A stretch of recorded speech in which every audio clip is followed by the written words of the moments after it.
Hello everyone, నేను Priyanka. Welcome to my channel kitchen ghat. Hotel style వేడి వేడి మసాలా దోశ ఎట్లా చేసుకోవాలో చూద్దాం. ఇవి కావాల్సిన ఇంగ్రీడియంట్స్ లిస్ట్: కారం పొడి 1.5 spoon, amchur 1/2 spoon, chaat masala 1/2 spoon, salt 1/2 spoon, పసుపు 1/2 స్పూన్, గరం మసాలా 1/2 స్పూన్, సన్నగా తురుముకున్న క్యారెట్, కట్ చేసి పెట్టుకున్న పుదీనా, సన్నగా కట్ చేసుకున్న ఆనియన్ అండ్ లాస్ట్ కొత్తిమీర. దోశ పైన వేసుకోవడానికి బటర్ ఆర్ నెయ్యి ఏదైనా తీసుకోవచ్చు.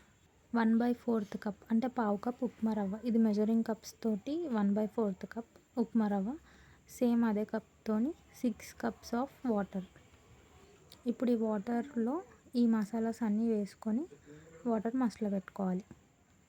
మసాలాస్ వేసిన తర్వాత కట్ చేసి పెట్టుకున్న పుదీనా హాఫ్ ఈ వాటర్లో వేసి బాయిల్ చేసుకోవాలి. వాటర్ మంచిగా బాయిల్ అయినాక పావు కప్ ఉప్మా రవ్వ వేసుకొని స్పూన్తోని ఉండలు లేకుండా కలుపుకుంటుండాలి. 4 to 5 minutes సిమ్లో పెట్టుకొని కలుపుకుంటుంటే ఈ మసాలా మొత్తం థిక్ అవుతూ ఉంటుంది.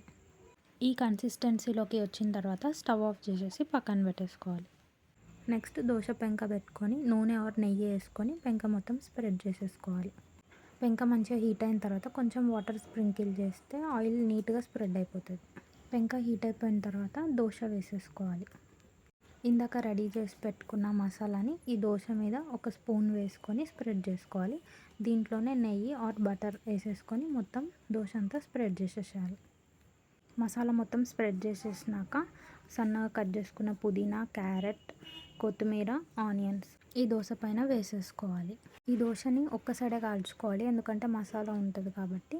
దోశ మంచిగా కాలినాక హాఫ్కి ఫోల్డ్ చేసి ప్లేట్లోకి తీసేసుకోవాలి. పల్లి చట్నీతోని సర్వ్ చేసేసుకుంటే వేడి వేడి hotel style masala dosa ready. పక్కా ట్రై చేయండి, డెఫినెట్లీ మీకు నచ్చుతుంది. Please do like, share and subscribe to my channel.